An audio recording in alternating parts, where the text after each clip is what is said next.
Ahí me ven. Sí, sí. Perfecto. Bueno, nosotros somos el grupo de Planeamiento FC y vamos a estar contándoles el análisis que hicimos sobre el género musical de la ópera. Primero queremos hacer una breve introducción. La ópera, la palabra viene del latín obra, es un género musical que combina distintas disciplinas artísticas. Por un lado tenemos la música sinfónica, que en general está interpretada por una orquesta, y además tiene un texto que tiene una interpretación dramática por cantantes, que este texto está en formato de libreto, ¿no? Entonces, lo que hace la obra es tener como un conjunto de estas disciplinas que son la música, el canto, la danza, la escenografía, el vestuario, peluquería, maquillaje, etc. Esto significa que es un conjunto que tiene como fin un evento social, es decir, que la ópera está dada para determinado público y si no, no tendría razón de ser. Por esto es que también ejemplifica muy bien cada pensamiento político, cultural o moral de cada una de las épocas de la historia en la cual fue ejecutada. Pasamos a contarles también un poco las partes de la ópera. Tenemos estas 5, donde empieza por la obertura, que es una sección instrumental con la cual empieza la obra. Después tenemos los recitativos, que son partes cantadas por cada uno de los cantantes. Entre los recitativos y el arias, que les voy a contar ahora qué es, existe el airioso, que es un intermedio entre estas dos partes, también relatadas por cada uno de los cantantes, en forma de solistas.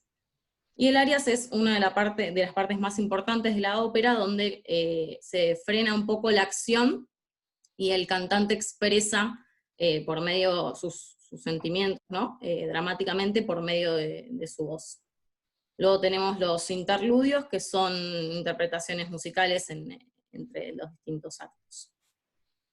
Todo esto nosotros lo queríamos relacionar un poco al funcionamiento, ¿no? de una organización, es decir, sin todas estas partes en su conjunto y sin todas estas disciplinas trabajando, digamos, hacia el mismo fin, no se podría dar la obra, no sería música, sino que sería algo relacionado más bien al sonido.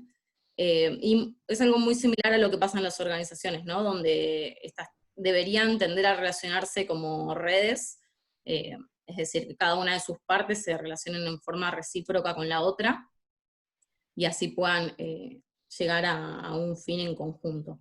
Caso contrario, probablemente no ocurra. Y luego queríamos resaltar la reforma glackiana, que para nosotros es un punto de inflexión como disrupción en la ópera. Esta fue llevada a cabo por Christoph Glack, que es un autor alemán. Él lo que hizo es cambiar un poco el paradigma de cómo venían expresando la ópera, que era más bien clasicista, donde se le daba muchísima importancia a la música por sobre todo el resto de las disciplinas artísticas que mencioné yo anteriormente. Entonces acá lo que se hace es generar una armonía, digamos, dando más importancia al argumento quizás, que estaba bastante relegado antes. Entonces, esto lo que hace es poner la música al servicio del texto y no al revés, lo cual era totalmente disruptivo para ese momento, y también, como dije anteriormente, va a dar el fin un poco al clasicismo con el que venía operando el género, para dar lugar a, bueno, la disrupción a partir de este punto.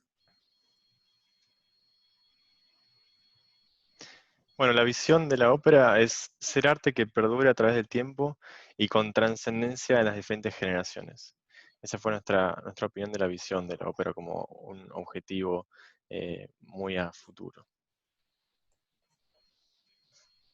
Bueno, en cuanto a los cambios en la ópera, encontramos durante nuestra investigación muchos tipos y transformaciones en la ópera, pero en este caso queremos hacer hincapié en 2, yendo más a los orígenes de cuando comenzó esto. Por un lado, tenemos la ópera seria, que fue el comienzo, y se basaba principalmente en historias mitológicas y heroicas. Esto era lo que más aceptaba la aristocracia de ese momento. Un gran cambio que vemos fue cuando comenzó la ópera bufa, que es en donde se veían más obras en relación con la vida cotidiana del pueblo, y esto no tenía muchos antecedentes en la historia, y rompió un poco con la ortodoxia que tenía en ese momento la ópera, y encontró acercarse más a lo que buscaba y aceptaba la mayoría de los espectadores, que en este caso era la gente del pueblo. Bueno, en cuanto a la estrategia de la ópera, queremos hacer hincapié en 3 conceptos que los vimos muy reflejados en este género musical. La vitalidad la relacionamos con la creación de energía y de movimiento, que es la ópera, si no tiene este movimiento y esta energía, no puede transmitir ni sentimientos ni emociones, que es lo que le llega a la mayoría de los espectadores cuando van a ver una obra de este tipo. Por otro lado, en la concentración, queremos hacer foco en lo importante, que es que la gente pueda seguir el hilo de la historia, que no se pierda, que pueda prestar la atención necesaria a la obra y así entender todo el conjunto, como hablábamos anteriormente, de todas las partes que forman a la ópera. Y por último, la fluidez lo relacionamos con el avanzar, que si la ópera se estanca y no busca ir captando la atención necesaria de los espectadores, muere en cierto sentido y pierdes la razón de ser. Bueno, para los fractales hicimos unas breves encuestas también para salir un poco solamente de lo que pensábamos nosotros, y encontramos varias palabras en relación a esto, como por ejemplo los teatros, que sin un teatro acorde para este tipo de espectáculo no se puede disfrutar. La armonía, que tiene toda la ópera en sí, toda la obra, el conjunto de maquillaje, de actuación, de danza. La duración en el tiempo es un género musical muy antiguo y que hoy en día se sigue viendo en los teatros más grandes del mundo. La emoción que transmite, mucha gente lo relacionaba con la elegancia también que a veces se ve y se da en este tipo de espectáculos. La complejidad y la música en relación con una orquesta que acompaña a la obra. Bueno, después analizamos a la ópera como una persona y la vimos como un hombre de 50 años, muy elegante, serio, clásico como de la época más antigua, digamos, y corpulento. Bueno, en cuanto a los modelos mentales, elegimos a 4 de los grandes compositores, por ahí uno de cada siglo, de los que consideramos que fueron uno de los más por ahí representantes de la ópera. En primer lugar tenemos a Claudio Monteverdi, que fue un gran compositor del siglo XVII. Es considerado uno de los primeros grandes compositores de ópera, y decimos que fue financiero por el hecho de que buscó hacer la ópera de una manera más económicamente viable, dado que antes no era algo muy viable de la manera económica. Bueno, Christoph Glack, como ya lo nombraron, fue un gran exponente del siglo XVIII, transformó la ópera barroca en lo que es la ópera clásica, y se dice que fue uno de los que le allanó el camino por ahí a Mozart para que después, bueno, llegue a ser quien es hoy en día. Dicen que trató, según sus palabras, de deshacerse de la ópera seria para transcribir música de hermosa simplicidad. Después, bueno, tenemos a Giuseppe Verdi. Decimos que tiene un modelo, bueno, abierto por el hecho de que buscó también transformar como la forma de ver a la ópera y de escucharla, y lo vimos también medio industrial por el hecho de la gran cantidad de óperas que largó a lo largo de toda su carrera. Y bueno, por último, Michael Tippett fue uno de los grandes un gran exponedor británico, uno de los más importantes, y trató de explorar temas metafísicos y sociales en todas sus óperas. En cuanto a los puntos de inflexión, encontramos 2 puntos en la ópera, uno en 1762 con la ópera Orfeo de Eurídice de Gluck. Fue una ópera, una de las más importantes de este artista. Fue el primer trabajo en el que trató de reformar los excesos de la ópera seria italiana a una ópera por ahí más de la que vemos hoy en día. Y después en 1853, con la Traviata de Verdi, es sin duda la ópera más conocida por ahí que se sigue reproduciendo hoy en día, y marcó un antes y un después en lo que es la ópera en sí misma.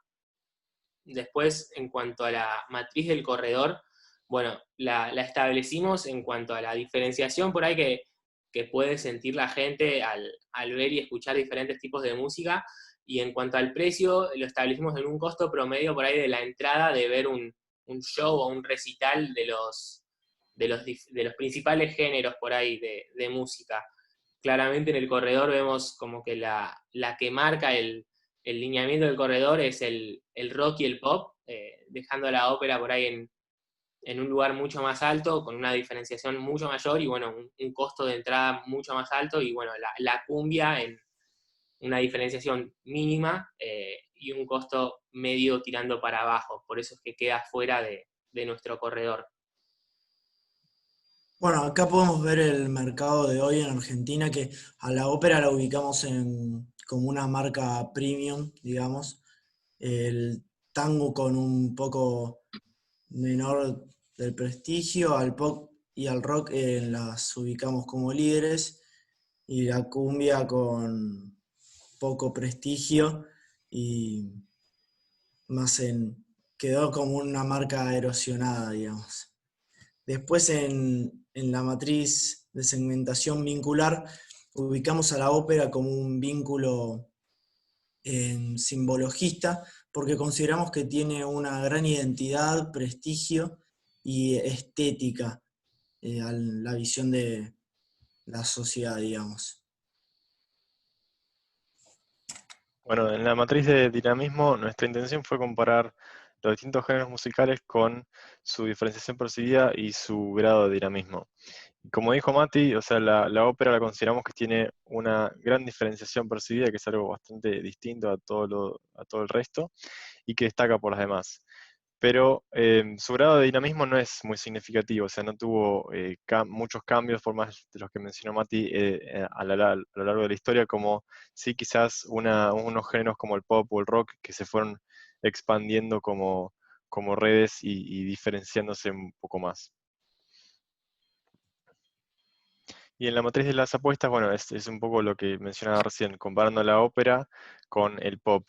Y acá lo que tratamos de hacer es, el pop es un género musical que tuvo muchas ramificaciones durante el tiempo, y en muchos distintos subgéneros, que hizo que hubiera un cambio en las reglas de juego. Y la disrupción que generó y genera en las personas como las preferencias musicales que puede tener, es lo que consideramos como un cambio que generó en los patrones del consumidor. Y la gente en su gran mayoría elige el pop por sobre la ópera, que quizás en un momento no era así, pero la ópera, al mantenerse estática y no generar ningún tipo de cambio a través de la historia, terminó siendo el jugador dominado. Bueno, ya en forma un poco de conclusión del trabajo, lo que decidimos fue hablar un poco de la ópera en el contexto actual. Estuvimos viendo que en la gran mayoría de los teatros importantes del mundo, acá tenemos un poco de las páginas oficiales del Bolshoi, del Met de Nueva York, del Teatro de Cindy y del Teatro Colón. Lo que vimos fue que estos teatros lo que buscaron fue la manera de darle continuidad a este género, más allá de que todos los teatros se encuentran cerrados en este momento y sin espectáculos al público en el lugar. Buscaron o transmitirlos mediante las páginas o armar programas digitales para que la gente se pueda suscribir y seguir viéndolo desde su casa, para que la gente que consume y que le gusta este tipo de género musical no se pierda poder seguir viéndolo en este momento que estamos viviendo.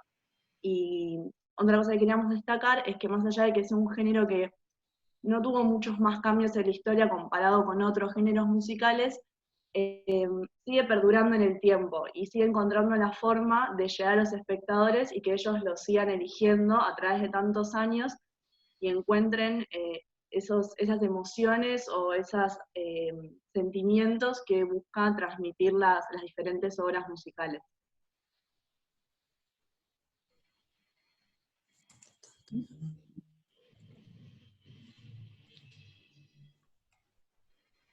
No sé si alguien tiene alguna consulta. A ver, preguntas, comentarios.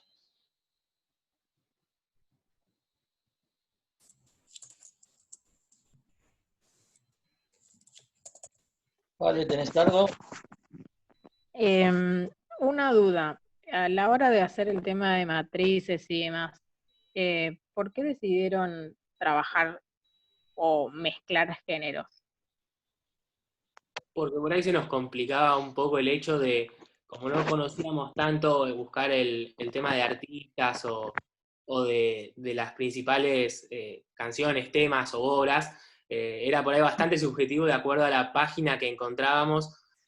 Cada autor de cada página tenía por ahí su propia opinión, entonces era como muy amplio el abanico de comparaciones que encontrábamos, entonces lo llevamos por ahí a los géneros, que es algo que por ahí había mucha más información concreta y nosotros conocíamos un poco más. Claro, y aparte también es como llevarlo a algo más conocido y que pueda atraer más la atención de la audiencia. O sea, de ustedes, ¿no? Como relacionarlo con el pop o con un género como el rock, creo que genera un impacto más grande que si relacionáramos autores de la ópera, ¿no? Bien, gracias. Tengo una pregunta, un comentario. ¿Por qué no pusieron a Mozart como uno de los autores? Y el comentario es, no es Gluck, es Gluck, es alemán y la U es U, no es A.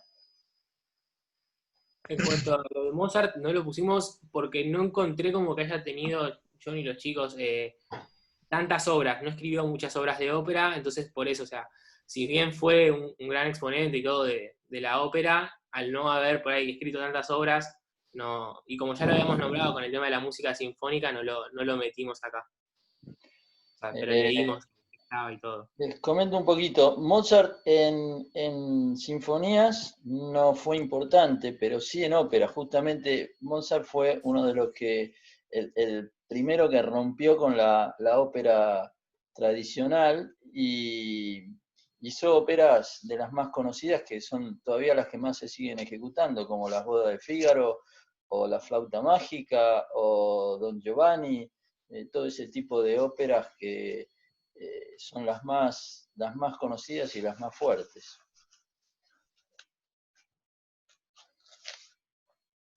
¿Algo más tienen?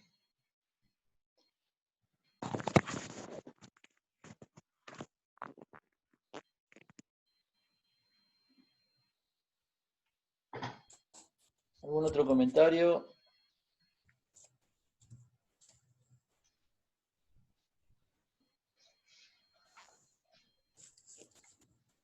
Bueno, muy bien.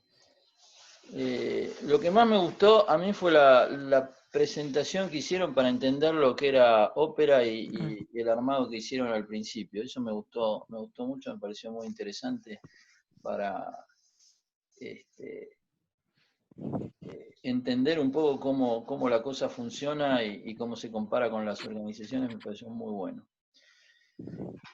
Así que muchas gracias. Seguimos Gracias, chicos. con otro equipo. Gracias. Cecilia, Juan. ¿Camila logró entrar? Roberto, ¿vos le habilitaste a Camila que estaba...? Habilité 2 veces. Sí, porque tenía un problema con la compu. Me parece. Sí, tenía un temita perdón, es que tecnológico. sí, ahora estoy con la compu, pero se me va y se me viene, así que nada, espero que Tranquila. no se me vaya. Ahí comparto pantalla.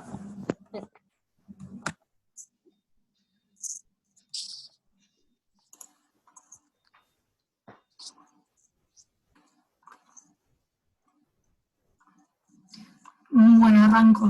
Buen día para todos. Sí, ahí está. Ahí está. Buen día para todos, somos el grupo No Pain, vamos a estar hablando de folclore. La palabra folclore está compuesta por 2 términos, por un lado folk, que significa pueblo, gente o raza, y por otro lado lore, que significa saber o ciencia, con lo cual la palabra misma significa saber popular en sí misma.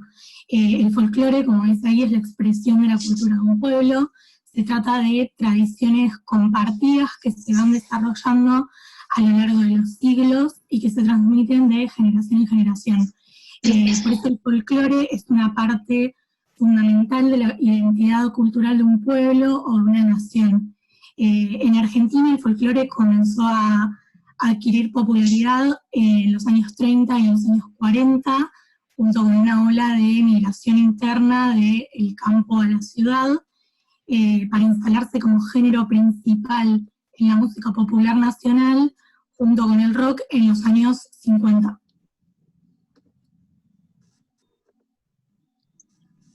Bueno, ¿se me escucha bien?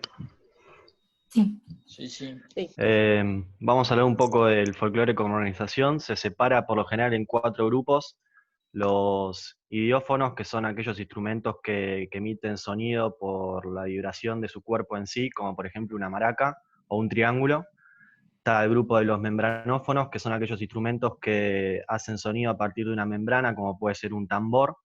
Están los aerófonos, que son aquellos que hacen sonido a través del viento, como una quena, por ejemplo, y los cordófonos, que a través de cuerdas, como el violín, guitarra, arpa, además. Por lo general, los grupos de folclore se componen de estos 4 grupos de instrumentos, pero no es igual en todos los grupos. De hecho, hay un libro de Emilio Portorrico que se llama eso, que llamamos folclore, que él cuenta un poco la historia de los grupos de folclore y cómo la economía fue impactando a lo largo de la historia en la composición de los grupos, y cuenta, por ejemplo, que acá en Argentina, en la época del 60, las bandas de folclore se tenían que mover por todo el país y se movían en un solo auto. Entonces las bandas se componían de aquellos miembros que podían viajar en el auto y los instrumentos que se podían llevar.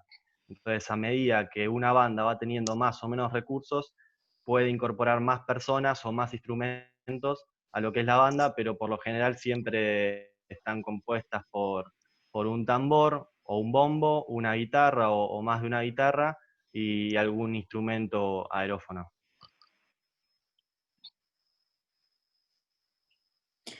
Bueno, y en esta línea de ver al folclore como la organización, nosotros nos pusimos a pensar en qué podría ser la visión y qué podría ser la misión, ¿no?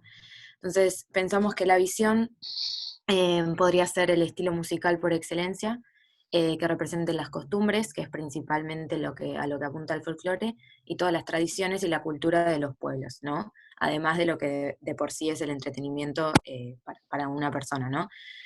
Y después pensamos en la misión y pensamos, ¿no? Que sería llegar a los pueblos para poder traspasar de generación en generación el saber popular, que es precisamente lo que es el significado, ¿no? del folclore. Y en la siguiente slide vamos a poder ver también cómo pensamos que sería el folclore como persona, ¿no? El posicionamiento como persona. Nosotros lo vimos más o menos de una edad entre 45 y 60 años, sexo masculino, que tiene estudios, sea rurales o que directamente no tiene estudios, trabajador rural o un peón, actividades, nosotros no lo imaginamos como si estuviese tomando mate todo el tiempo más o menos.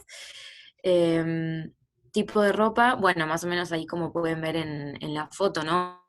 Sombrero, macha de campo, tiene una faja con botas de cuero. Y deporte, bueno, pensamos en la jineteada o en el pato, pero más o menos es lo que se ve, ¿no? En lo que es la imagen. Bueno, respecto a los fractales, nosotros identificamos los siguientes. El pueblo, porque, bueno, como fueron comentando mis compañeros, dentro de la palabra folclore, la partecita folk significa pueblo, está muy relacionado con todo lo que es comunitario, no creemos que sea algo aislado ni algo individual, sino algo que genera pertenencia en una comunidad, en un pueblo. Las costumbres y tradiciones, porque justamente creemos que a partir de la música lo que se busca con el folclore es poder transmitir las vivencias de todo un grupo a lo largo de las generaciones. La vestimenta y los colores, porque bueno, Cami comentó un poco cómo veíamos la vestimenta, ¿no? del folclore, y también lo vemos como para mujeres, así viéndolas como con vestidos largos y apuntillados y con zapatos de taco bajo, y los dos vestidos como con colores varios, así también como como en el uso de los instrumentos, que me da lugar al último fractal que identificamos, porque relacionamos el folclore con instrumentos característicos como la guitarra, el bombo, la armónica, el acordeón, la quena, la flauta, etc.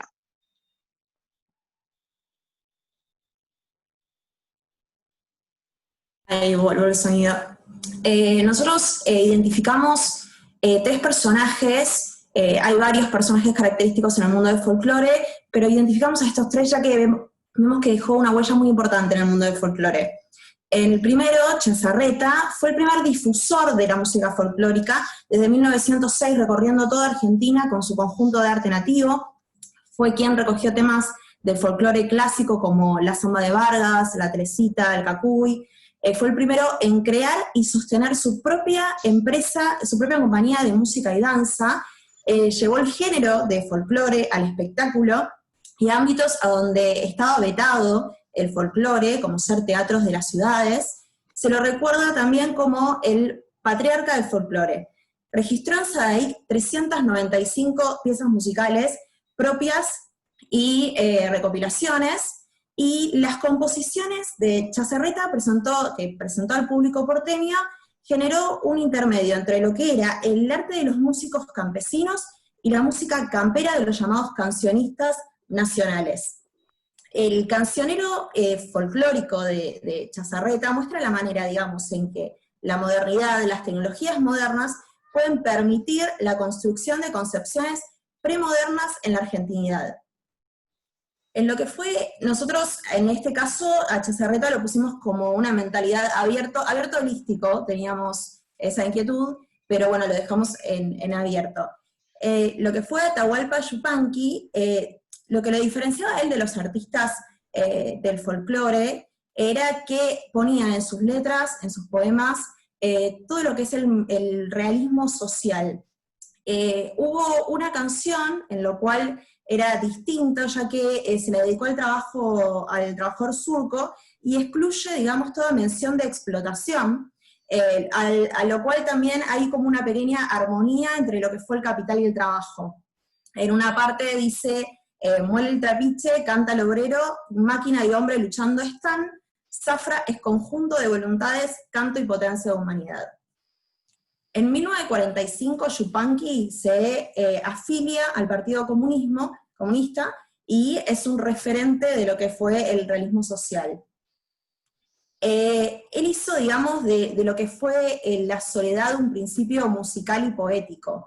¿Sí? Él tenía sus bienes más preciados, que eran la guitarra y el caballo. Hay un tema en el cual le escribe al árbol, digamos, donde planta, digamos, donde está la tumba del animal, y dice, una sombra para la sombra del recuerdo de un amigo.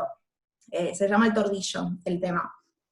Yupanqui, digamos, tenía una manera de acelerar un poco la frase, y no hubo vibrato, digamos, expresivo y más justo como fuera como el suyo.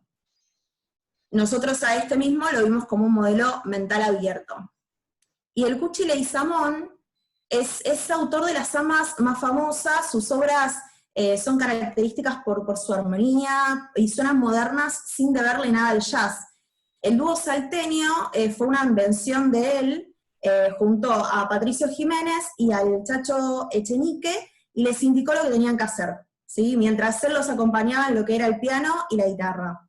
El repertorio podía ser tanto, digamos, de la composición de él, de la composición de otro autor, y no importaba tanto la composición, sino la interpretación. La interpretación era radical, podía transformar una melodía en un abismo. Era una inversión un tanto extraña, y muchas personas discutían si sobre la forma de cantar estaba bien o estaba mal.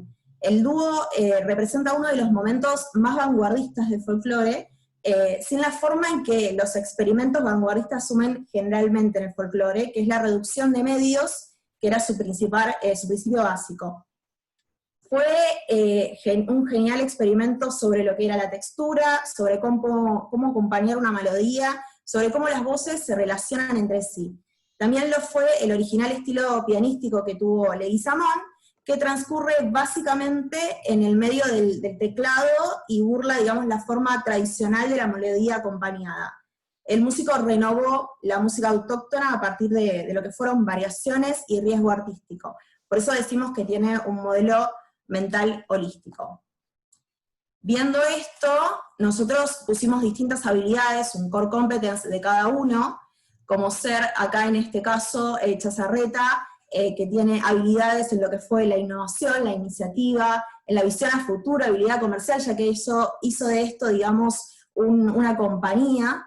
En Atahualpa Yupanqui, la manera de comunicar, la habilidad de llegar masivamente a un público, de trasladarle lo que eran sus principios a través de las canciones.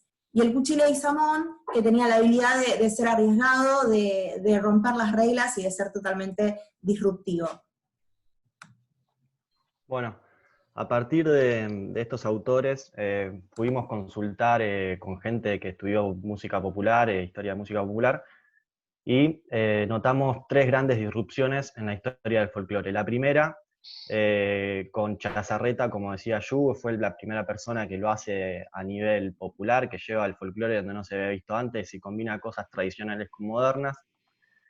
Eso respecto a la popularización. Después tenemos una disrupción en cuanto al mensaje que transmite el folclore, es decir, a las letras, y el principal exponente es, como decía Yu, Atahualpa Yupanqui. Antes el folclore se dedicaba a cantarle al paisaje, a cantarle al amor, a cantarle mucho esto de la Pachamama, de las costumbres, de las historias, y a partir de Atahualpa Yupanqui y otros autores que vinieron después, como Tejeda Gómez, como Mercedes Sosa incluso, que lo hace a nivel popular, el folclore pasa de tener ese mensaje a tener un mensaje de protesta, que describe las realidades del gaucho en contra de la opresión que se sufría y de las penurias económicas que sufría este tipo de gente, que a medida que iba pasando el tiempo y la industrialización sobre todo, iban quedando en zonas rurales cada vez más olvidadas. Por último, la última gran disrupción se da desde el lado de la composición musical en sí, desde la armonización, y la lleva a cabo, hay 2 exponentes. El primero es, como decía Yu recién, el Cuchi Leguizamón, que es la primera persona que agrega lo que es la polifonía al folclore. La polifonía quiere decir arreglo de voces, es decir, una voz canta y una voz atrás, secundaria o terciaria, le hace un apoyo a esa primera voz que está cantando. El Cuchi Leguizamón es la primera persona que incorpora esto en el folclore, y después también él fue el primero que sale de los acordes clásicos del folclore, que eran do mayor, re y re menor, para empezar a incorporar disonancias. No lo hace, el que lo hace más, lo lleva a un extremo, digamos esto, si bien lo empieza el Cuchi Leguizamón, fue el Chango Farías Gómez, el que incorpora esto a su ADN en lo que es hacer música folclore con estas disonancias, y a partir de ahí entonces vemos cómo el folclore cambia de lo que son los acordes tradicionales y pasa a hacerse otro tipo de folclore con otros acordes. Después, bueno, lo siguieron artistas como Raúl Carnota, Jacinto Piedra, y hoy en día un artista que se dedica a esto también es Juan Falú. Bueno, ahora les vamos a contar un poco. Nosotros identificamos dentro de la historia del folclore lo que fue un punto de bifurcación. Lo identificamos en el lapso de 1880-1950, cuando acá en Argentina era la época de oleada inmigratoria. En esa época el folclore era digamos, la música popular en Argentina, pero con esta situación y con la llegada de otros ritmos, pero en particular del tango, se vio postergado y se vio, digamos, se postergó hacia lo que fueron algunas zonas rurales del país y el tango empezó a tomar su lugar. Pero antes de mediados del siglo pasado, ya cuando la oleada de inmigrantes había comenzado a disminuir, hubo exponentes del folclore que empezaron a tomar acciones para darle al folclore otra vez ese lugar que había perdido, y comenzaron la difusión del folclore por lo que fue por el norte de nuestro país, y luego con la migración que hubo durante mediados del siglo pasado de las zonas rurales hacia las zonas urbanizadas y también desde las provincias a Buenos Aires. Esa difusión que empezaron a hacer logró expandirse por todo el país, y ayudada por otros factores, como lo fue en ese momento el crecimiento de una clase asalariada y de consumo y la expansión de los medios de comunicación, el folclore volvió poco a poco a tomar el lugar de música popular argentina que había perdido, y eso dio los cimientos para que comience lo que unos años después se llamó el boom del folclore. Buen día. En los años 60 se amplificaría el boom del folclore con el lanzamiento de los grandes festivales de música folclórica que conocemos como el Festival de Cosquín, que se hizo en 1961, y el Festival de Jesús María de 1966. Pero sobre todo con la aparición y difusión masiva de formas musicales renovadoras, en un proceso de alcance continental que adoptó denominaciones como los de Nueva Canción Latinoamericana o Proyección Folclórica y Folclore Dinámico. Algunos ejemplos de las nuevas apuestas son: en 1960 el Chango Farías Gómez formó los Huancahuá, un grupo vocal que a partir de la introducción de complejos arreglos polifónicos renovaría profundamente la música de raíz folclórica en América Latina. Poco después, el dúo Leda y María, integrado por María Elena Walsh y Leda Walsh, presentó los espectáculos Canciones para Mirar. Casi simultáneamente, un grupo de músicos radicados en Mendoza, encabezados por Mercedes Sosa, Armando Tejada Gómez y Oscar Matus, lanzan el movimiento del nuevo cancionero, reivindicando figuras del folclore argentino que habían permanecido marginadas, como Atahualpa Yupanqui y Bonaventura Luna. La necesidad de terminar con el enfrentamiento tango de folclore y la propuesta de diseñar un cancionero nacional y latinoamericano abierto a todos los estilos, pero que evitara a su vez la música puramente comercial. Acá tenemos la matriz de segmentación vincular. El vínculo comunitario tiene que ver con la lealtad, la tradición, el consenso, la continuidad y con una ideología conservadora. Es por eso que claramente el folclore se encuentra ubicado en el vínculo comunitario, dentro de la matriz de segmentación vincular.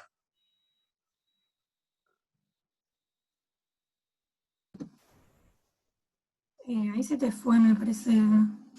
Hola. Bueno, en verdad.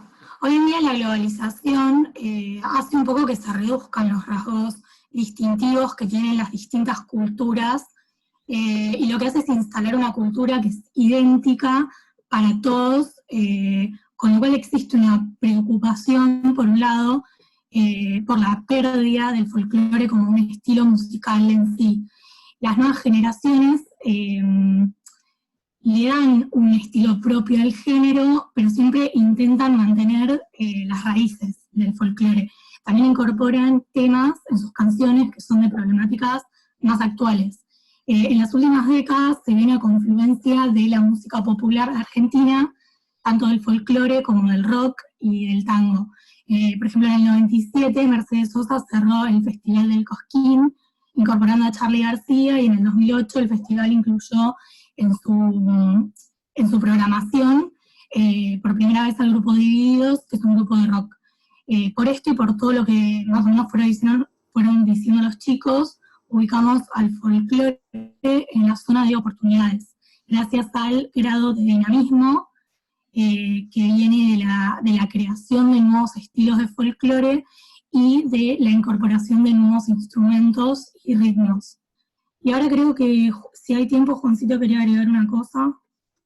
Sí, no sé si está el video. Lo habíamos planeado para 18 minutos, cosa de dejar este pequeño intervalo. Terminamos tardando 20, no sé si hay tiempo. Pónganlo. No, yo no tengo el video. Si lo tienen, suban. ¿Vos lo tenés? ¿Podés compartirlo? No sé quién está compartiendo acá a mí. Yo os dejo de compartir, ahí está. Yo lo tengo, ahí lo muestro. Dale. Ah, genial. Nada, es un pequeño videíto de 1 minuto, un dato de color nada más para contar. Mi papá tiene una banda de folclore hace ya 25 años. Fue en él y en los compañeros donde nos apoyamos para sacar la información. Y ahora, si Cami lo puede mostrar, es un pequeño videíto Si bien no es folclore clásico, no es folclore argentino, de hecho si me escucha diciendo esto me mata, es folclore andino. Así que ahora a ver si lo Ahí va, podemos perdón que mostrar. no se me abre, espera.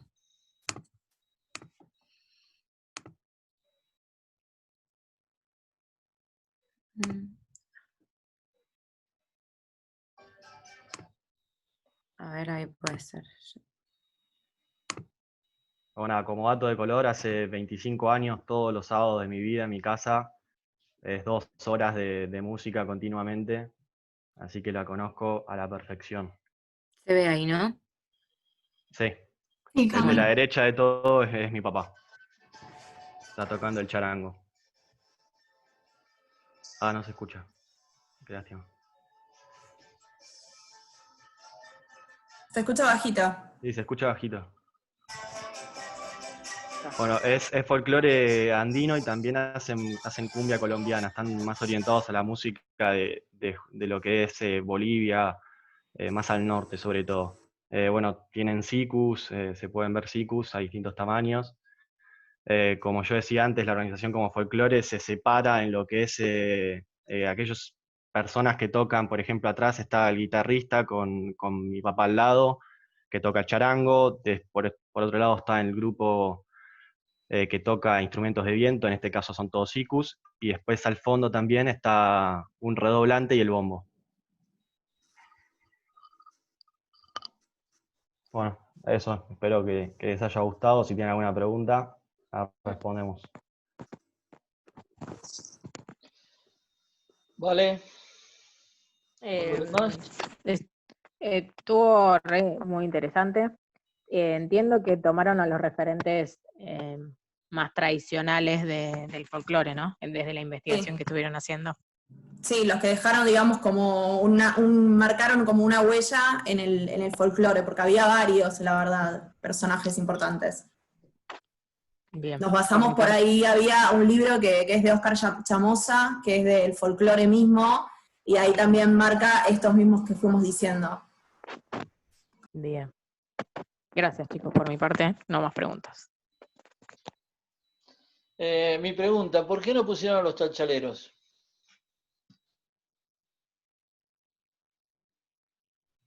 Es la de Salvarín, ¿no? Los chalchaleros. El conjunto folclórico más exitoso de la historia.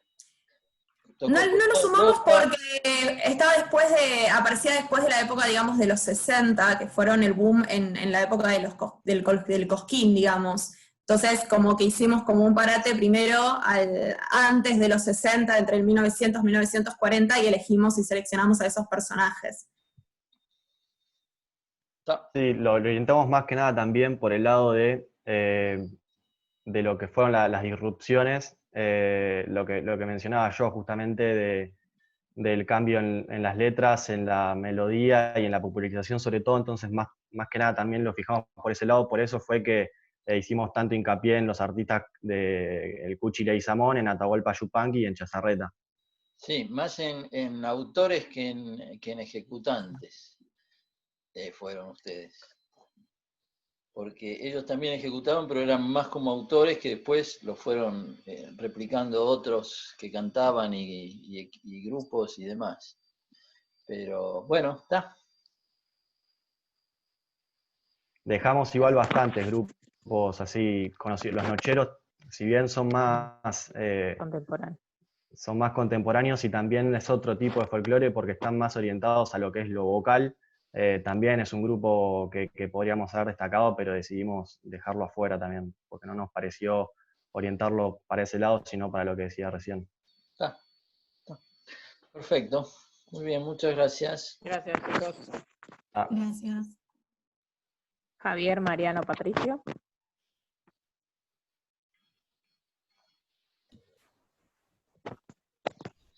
Tango.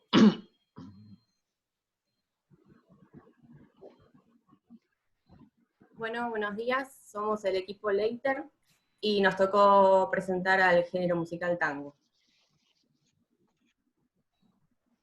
El tango es una danza de pareja una pareja enlazada estrechamente, surgió entre 1850 y 1890 en la zona del Río de la Plata, y se vio muy influenciada por la cantidad de inmigrantes europeos que llegaban al país. Principalmente en 1910 lo que ocurrió fue que en París sonó por primera vez, y ahí hubo mucho entusiasmo entre los europeos, norteamericanos y hasta Japón. Bueno, comenzó como siendo una danza, pero luego dio origen a un género musical, y con el tiempo surgió un tipo de canción que fue ajustable al baile y la música.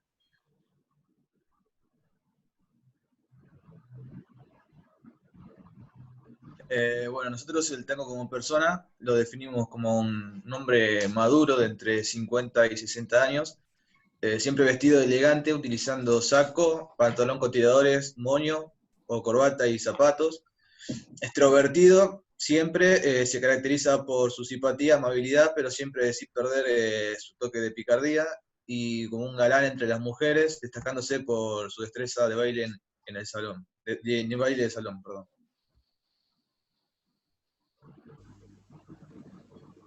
El motor de crecimiento, lo que distinguimos fue entre los estímulos, que el tango lo podemos describir como una forma muy vivencial y única de compartir la identidad cultural de Argentina con los turistas y el mundo. Entre las presiones tenemos la competencia entre los mismos músicos y bailarines por demostrar sus obras, que ya que con el paso del año hay un mercado cada vez más reducido. Entre límites internos, que se necesita de mucha más dedicación que cualquier otro baile social. Si uno quiere aprender a bailar bien tango, se tiene que meter en un curso donde se dé exclusivamente ese baile, y se le tiene que dedicar mucho tiempo. Y en límites externos, más que nada, encontramos dos puntos que son críticas y opiniones negativas por parte del público a las nuevas formas del tango.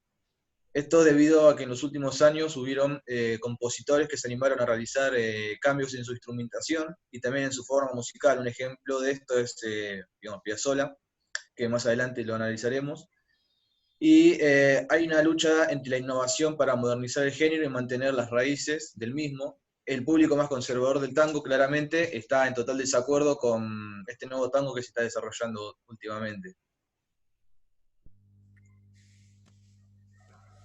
Bien, si vemos el tango como una organización, podríamos ver que tiene como 4 áreas funcionales muy marcadas, con el bandoneón, el piano, el contrabajo y el violín, pero sin embargo esta organización no surge así.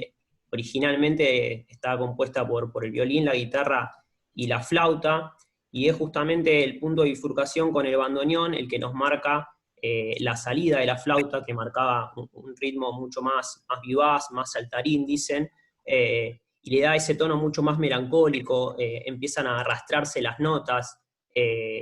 Sin embargo, cuando surge el bandoneón hay mucha resistencia por parte de los músicos, porque requería mucho estudio y había que hacer toda una adaptación rítmica y musical. Entonces hubo varias de las orquestas de ese momento que quedan en ese valle de la muerte y no lo logran atravesar. Está el punto de bifurcación que se habla de una guardia vieja y una nueva, y el bandoneón es el que marca esta época. Y al mismo tiempo, allá por 1910, 1912, también surge o entra en escena el piano, que es otro punto de bifurcación, y en este caso lo que va a reemplazar mucho más va a ser a la guitarra. Y esto se debía a que empieza a difundirse el tango, empieza a haber mucha masividad, y ese volumen de gente, la guitarra no tenía el volumen suficiente y la potencia rítmica como para el baile y para llegar a todas esas personas. Entonces ahí es donde entra también el piano y marca también una época y un nuevo tango.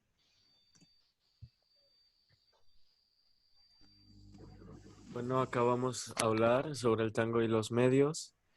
La primera etapa del tango estuvo relacionada al teatro. También su mayor difusión coincide con el desarrollo de la radio y el cine sonoro. El estudio Argentina Sonofilm estrenó en 1932 la primera película llamada Tango, donde participaron pues los principales músicos, cantantes y bailarines del tango nacional argentino.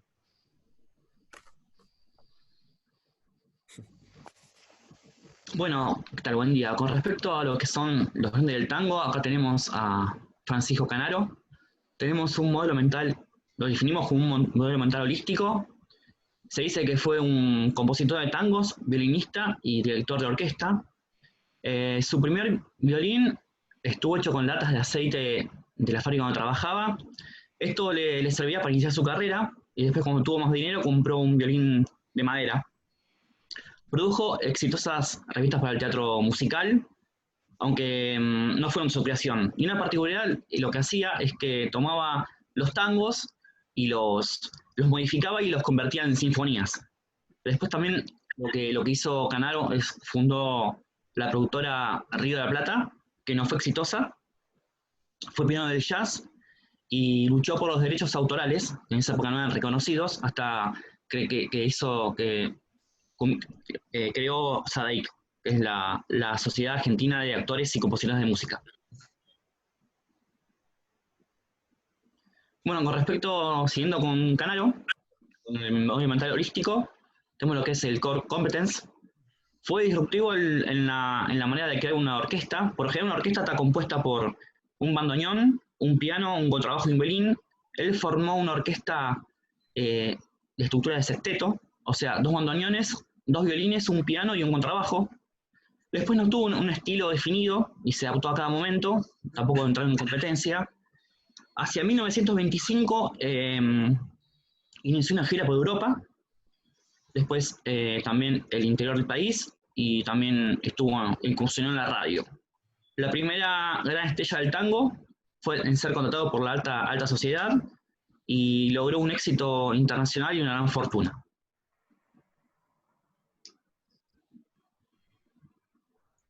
Bueno, si hablamos de Gardel, uno de los mayores o el mayor exponente del tango nacional, conocido como el Zorzal Criollo, entre otros nombres, nosotros distinguimos, bueno, que hasta sus 20 años más o menos vimos un modelo mental financiero, ya que investigando su historia nos encontramos que en sus inicios su única aspiración era alcanzar el lujo de los ricos y ganar mucho dinero, pero bueno, para el resto de su vida consideramos un modelo mental abierto, pero también podría ser holístico tranquilamente.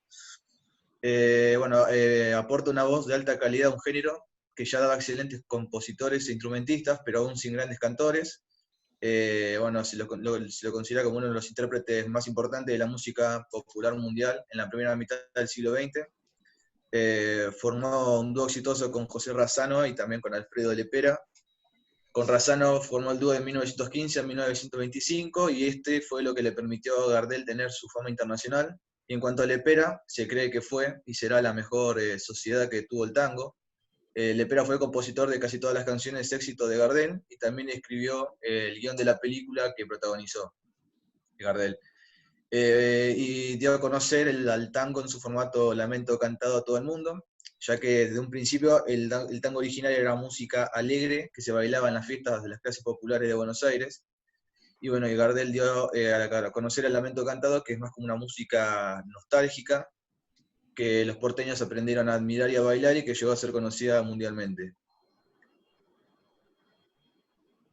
En cuanto a las core competence, tenemos la habilidad para manejarse en distintos géneros que poseía, ya que fue cantante, autor, compositor y cantautor.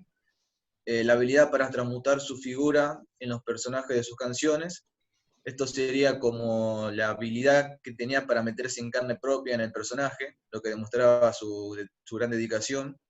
Y la habilidad para generar fascinación en el público, porque a través de su trabajo lograba ser admirado por los hombres y también adorado por las mujeres.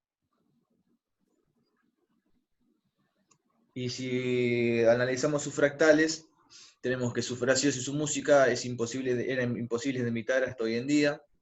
Es considerado un modelo a seguir por los porteños aún después de su muerte en el presente. Es considerado un mito rioplatense.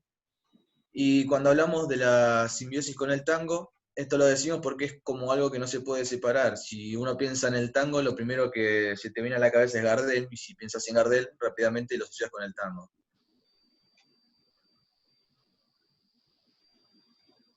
Bueno, y acá es un fragmento de Por una cabeza, que es uno de los tangos clásicos de Gardel y escrito por Lepera en 1935.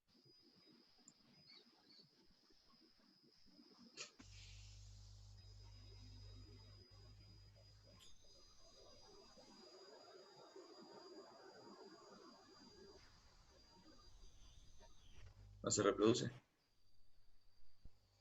¿Se escucha? No. Qué lástima.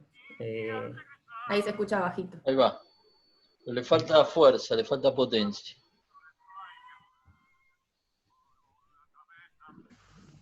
Muy despacio. Si lo pones que salga con el del computador, a ver si lo pongo desde acá, no sé cómo era eso. ¿Cómo era? Alguien me había dicho la otra vez. Hay que marcar que compartir el audio. Compartir el audio, ¿dónde está eso? Cuando compartís la pantalla tiene como dos botoncitos abajo para hacer un clic ahí. Compartir sonido de la computadora. Eso. ¿Lo tenés vos ahí? Me fijo si así se escucha bien desde acá y de última lo agrando ahora. A ver. Arandai. Sí, ahí voy. Oh, bueno.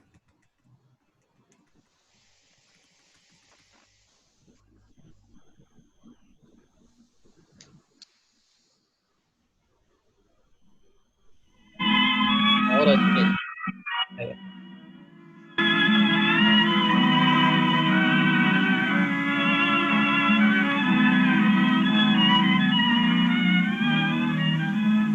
Por una cabeza de un noble potrillo que justo en la raya afloja al llegar y que al regresar parece decir: no olvides, hermano, otra vez no hay que jugar. Por una cabeza me tejón de un día de aquella coqueta y risueña mujer que al jurar sonriendo del amor que está mintiendo quema en una hoguera todo mi querer. Por una cabeza todas las locuras, tu boca que besa borra la tristeza, calma la amargura. Bueno, era un fragmento para mostrar. Bueno, siguiendo con la línea de los grandes del tango, tenemos a Enrique Delfino, que fue un director, un pianista, letrista, un director de orquesta. Compone lo que es el tango romanza, que se diferencia del tango milonga. El tango romanza es un estilo más europeo y lo diferencia del tango milonga, que es un estilo más rioplatense. Sus estudios los inició en Buenos Aires natal, pero después sus padres lo mandaron a estudiar a Italia, a Turín.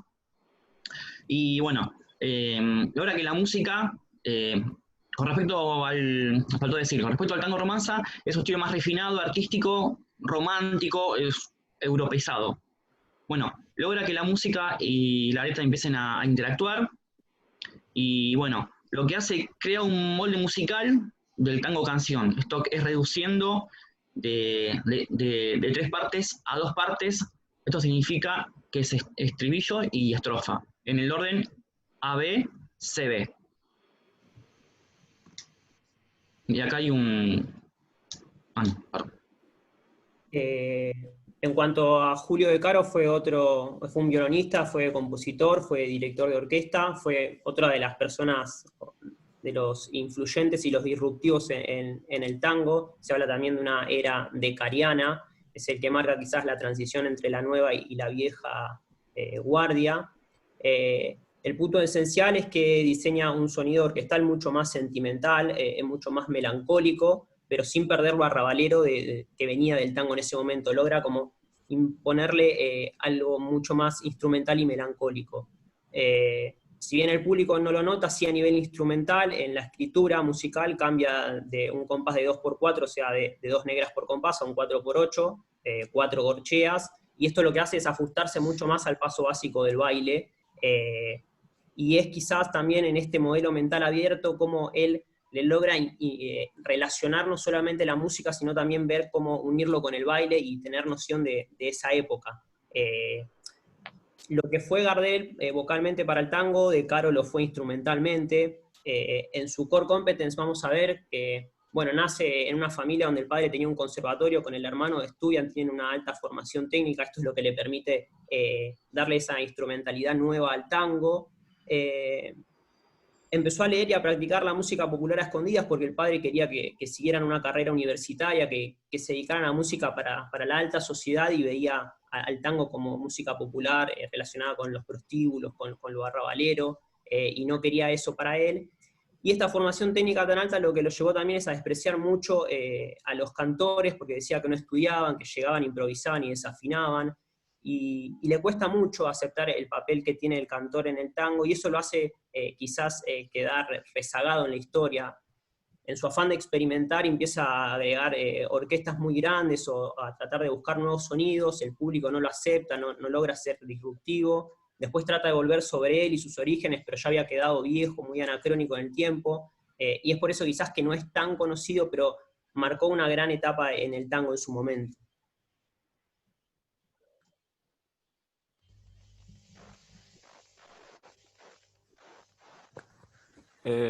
Bueno, él es Juan de Arienzo. Él impuso su estilo retomando los primeros sonidos del género y agregando su impronta al compás 2x4. Él solía decir a los jóvenes, les gustan mis tangos porque son rítmicos y nerviosos. La juventud es después de eso felicidad, movimiento. Él, bueno, pues daba lugar al baile de la noche porteña.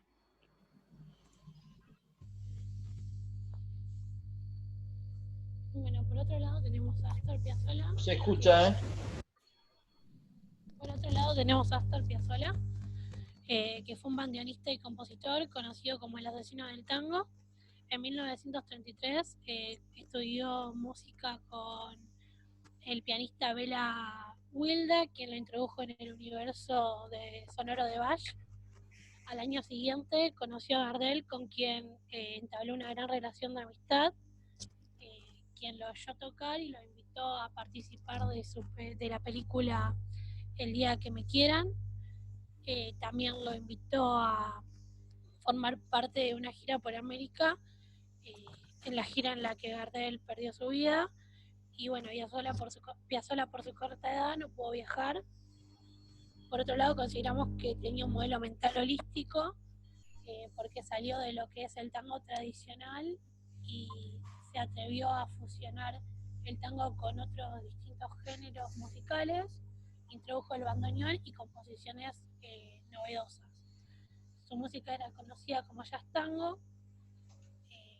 Fue uno de los más importantes artistas de la renovación del tango y formó un octeto en Buenos Aires, donde le dio un papel importante a la guitarra eléctrica.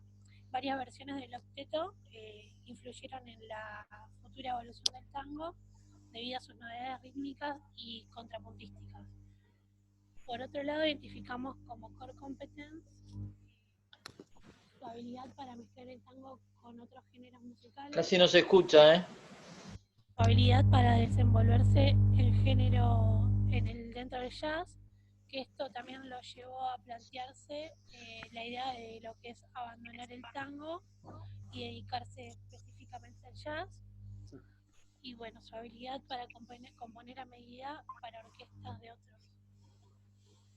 En cuanto a sus fractales, era conocido por ser una persona innovadora y rebelde, y también sucedía mucho que sus composiciones no eran aceptadas por los más conservadores. Y él decía que bueno, que eso es cierto, que era un enemigo del tango, pero del tango como ellos lo entienden, digamos. Ellos siguen creyendo en lo compartido y él no. Creen que en el farolito y él no. Si todo ha cambiado, también debe cambiar la música de Buenos Aires. Por eso, principalmente lo consideramos con un modelo mental holístico. Se pierde la voz. Bueno, vamos a ver igual ahora un fragmento de Adiós Nonino, que lo escribió cuando falleció su padre.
Bueno, en cuanto a la matriz de segmentación vincular, decidimos ubicar al tango entre el vínculo comunitario y materno-filial. Comunitario por la cantidad de amantes leales al género, y materno-filial porque logra un vínculo simbologista individual con cada una de estas personas. En cuanto a la matriz de apuestas, ubicamos a De Caro, Gardel y Piazzolla como disruptivos, siendo Piazzolla el más disruptivo por su habilidad y poder innovativo. Obviamente todos aceptados por el público. Necesitamos que hagan las conclusiones. Sí, Ya, termino. no sé. Son las últimas dos. Bueno.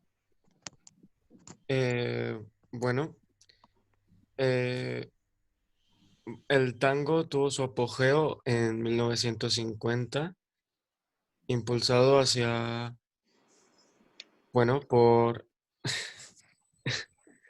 la ola migratoria que hubo hacia Buenos Aires, proveniente de provincias del interior y países limítrofes, y bueno, también el surgimiento de Elvis Presley y el rock and roll, los nuevos sectores sociales que comenzaron a modificar el panorama social y artístico. Estas cosas influyeron en el apogeo del tango. Empezó en aquella época. Y ahora vamos a hablar de un subgénero del tango, que sería el tango electrónico o electrotango, que es una fusión del tango y la música electrónica. Empezó en 1973. Piazzolla pues formó el conjunto electrónico, que consta de un octeto integrado por un bandoneón, piano electrónico, órgano, guitarra, bajo eléctrico y varios instrumentos que se utilizan. Esto, bueno, a comienzos del siglo XXI tuvo su época de esplendor, pero aún así no se sostuvo mucho. Y en la escena electrónica es un subgénero con muy poca trascendencia. Y entre la escena tanguera tuvo un poco más de suerte, pero más como algo fue visto más como algo experimental y un gesto para no dejar morir al tango. Acá había un video para mostrar un poco, pero lo pasamos, ahí termina la presentación.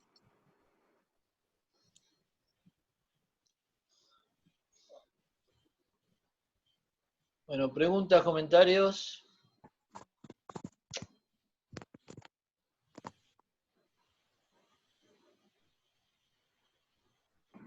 No. Vale. ¿Por qué se les ocurrió agregar el tema de la última parte del electrotango y eso?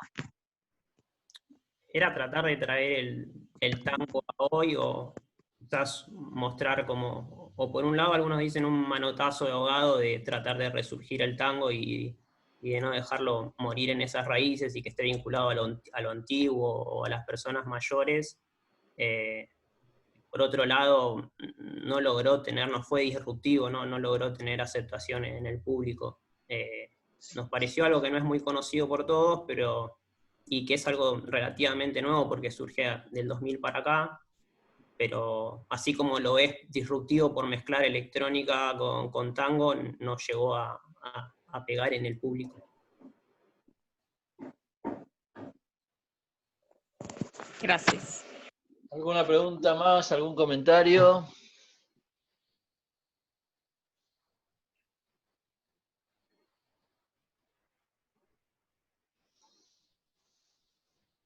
Bueno, a mí me pareció muy bien el análisis que hicieron de las distintas etapas y los compositores que pusieron. El caso de Astor Piazzolla le llamaban el asesino del tango en su época, y toda la gente, mucha gente tradicionalista y demás se enojaba muchísimo, no lo podían ni ver. Fue un caso que es lo que pasa siempre cuando aparece alguien que hace algo disruptivo. A algún grupo muchos pueden estar en contra, y después con el tiempo empieza a ser aceptado, ¿no es cierto? Muchas de las cosas que ha pasado con las cosas clásicas cuesta, Y hay cosas que pueden ser aceptadas y otras que no, ¿no es cierto? El caso del electrotango probablemente no pase nada, como hubo mucha música de distintos tipos que salieron a hacer cosas y terminaron no siendo disruptivas. No sé, si alguien tiene algún otro comentario, pregunta. Yo quería consultar, también, por lo que poco que conozco de esto, se dice mucho que en China se escucha mucho tango y como que se compite también el origen que también es de allá. No sé si es así o si se sabe algo de esto. A ver el grupo, si sabe algo de eso. Del origen, la verdad que no sé, no te voy a decir que no, pero lo veo difícil el origen chino porque es muy criollo, muy arrabalero, muy del prostíbulo con el lunfardo de acá, más allá de que después se moderniza. Esa modernización viene de músicos que van y estudian en Europa y le imprimen una instrumentalidad que después logra pegar en las clases altas. Sí que hoy afuera el tango es mucho más consumido y tiene mayor mercado que acá, incluso el electrotango, la mayoría de las bandas, si se quiere decirle, que están vigentes, hacen giras por Europa, acá es muy raro. El mercado del tango está más afuera que adentro, por decirlo de alguna manera. Sí, Japón fue, no sé si seguirá todavía, pero Japón siempre fue muy fuerte el tango. No sé, en China, puede ser que en China haya pegado también, pero en Japón ha sido siempre muy fuerte.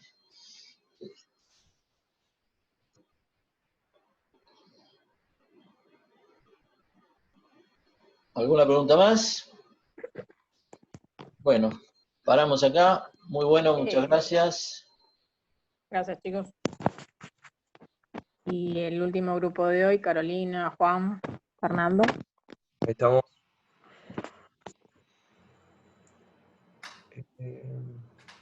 Paren que.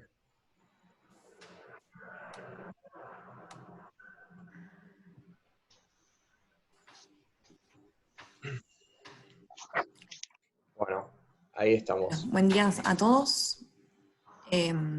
Somos el equipo de Descoronados y vamos a hablar sobre poemas sinfónicos. Bueno, un índice vamos a tratar sobre qué son los conceptos el poema sinfónico, de precursores y referentes, el contenido y una conclusión. Bien. ¿Qué son los poemas sinfónicos? Es un tipo de composición orquestal libre.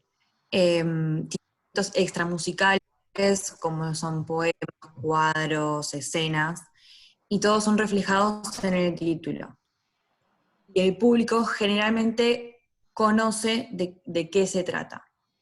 Como característica principal del poema sinfónico, expresan mucho contenido sentimental. Está muy asociado a lo que es el arte romántico. Se exaltan sentimientos, amor, odio, muerte, las leyendas, lo que es lo sobrenatural. Y tienen una interpretación muy personal.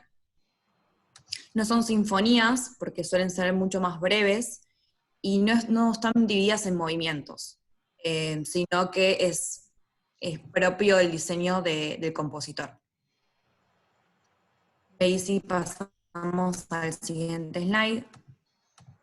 Acá elegimos mencionar a tres personas que fueron muy importantes para lo que son los poemas sinfónicos. El primero es Héctor Berlioz. Fue muy conocido por lo que es la sinfonía pragmática. Hasta ahora esto no es poemas sinfónicos, pero fue el que lo impulsó y el que sentó las bases.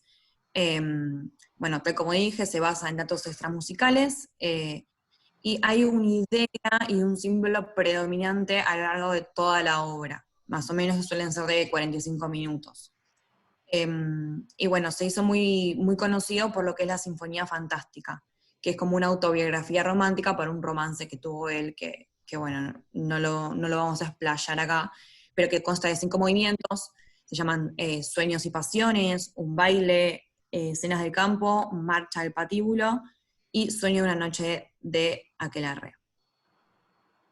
Y aún así, el que inició y el que nombró por primera vez los poemas sinfónicos es Franz Liszt. Aplicó por primera vez el concepto, tiene un lenguaje muy exagerado, pero es el que fue el inspirador para lo que fueron los siguientes compositores, que de todos modos de él vamos a hablar en el trabajo dentro de un ratito. Y por último, queremos nombrar a Camille Saint-Saëns, que fue quien introdujo en Francia el poema sinfónico, representó la personificación de la modernidad artística entre 1850 y 1860, pero también elegimos mencionarlo porque él fue un personaje muy criticado, porque por un lado se mostraba muy reacio a lo que es romanticismo, y por otro lado trabajaba y componía lo que es poemas sinfónicos, y son como cosas que van de la mano.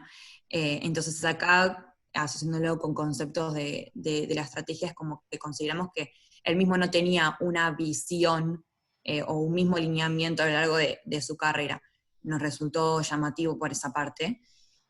Y para cerrar mi parte, vemos que en poemas sinfónicos, cuando veíamos nosotros en una organización de lograr el equilibrio entre lo racional y lo emocional, vemos que predomina mucho lo emocional, lo sentimental, y vemos lo técnico quizás en lo que es la orquesta, en cómo se tocan los instrumentos.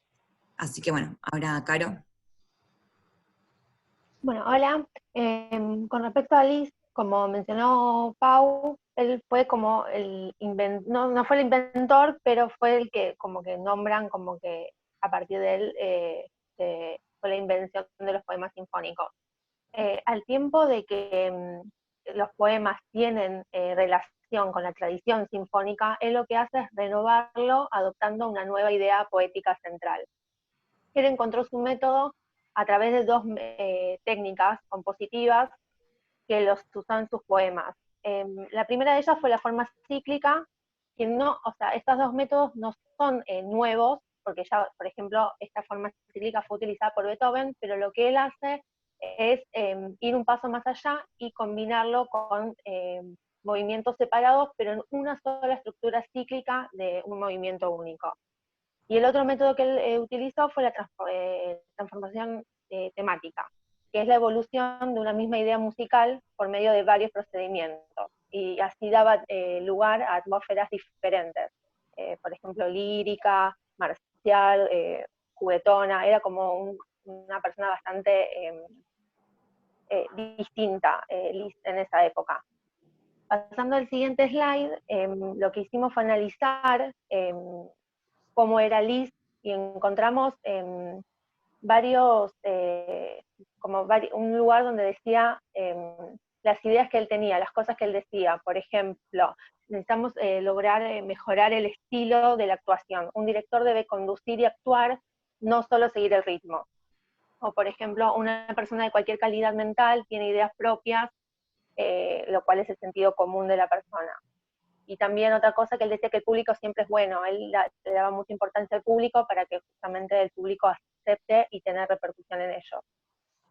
Lo que nos pareció muy importante, nosotros decimos que Liszt tenía un modelo mental abierto, es que la importancia de él estaba en que él quería conseguir que la música no aspirara solo a transmitir belleza, sino que a cumplir otro tipo de tareas, como educativas, éticas, religiosas, a través de lo que se expresaba, en este caso en los poemas sinfónicos. Así que a través de sus propias composiciones y también sus giras por toda Europa, lo que hizo fue difundir una nueva estética, que lo llamaron en ese momento la música del futuro, y puso en crisis el lenguaje musical de la época. Por eso como que creemos que es bastante como disruptivo, y como que estaba siempre pensando en cómo hacer algo diferente. Y todo esto al principio capaz que si era le parecía como medio raro al público, siempre fue aceptado. O sea, la verdad que tuvo bastante éxito con el público. Y otra cosa que él también hizo es que viajó mucho y llevó la obra de otros compositores por muchos países de Europa que visitaba, y a través de arreglos que él le hacía a esas propias composiciones, en algún lado como que se podría llegar a decir que era como un YouTube de aquella época. Así que por todo esto nosotros consideramos que era un modelo mental abierto, tirando hacia un holístico, pero no nos quedamos como que era un modelo mental abierto. Ya. Bueno, bien. Queríamos mencionar también a Strauss, que fue un compositor alemán, autor de Don Quijote, que bueno, le hace honor a la obra de Cervantes, del mismo nombre, en la cual describe a lo largo de las diferentes variaciones la obra de Cervantes a través de su composición. Se dice que es una música descriptiva en donde, bueno, con los instrumentos van pintando la acción de los diferentes personajes. Esta obra revoluciona el género y genera mucha controversia en la audiencia. Por eso es que, por ejemplo, en París, cuando la presentan, hay una gran parte del público que lo aplaude, hay otra gran parte del público que lo abuchea y genera esta disrupción, esta sensación de me están tomando el pelo, ¿qué es esto nuevo? Es por eso que queríamos mostrarle un fragmento muy breve de esta obra de Don Quijote.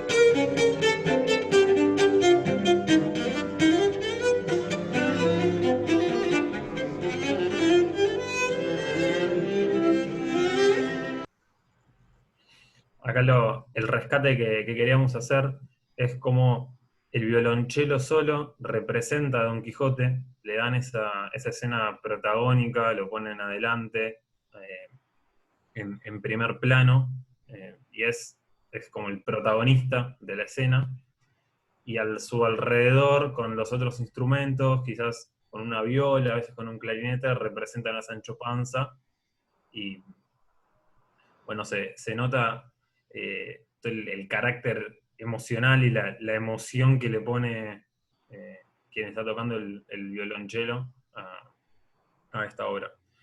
Es por eso que decidimos o elegimos al fractal como el romanticismo.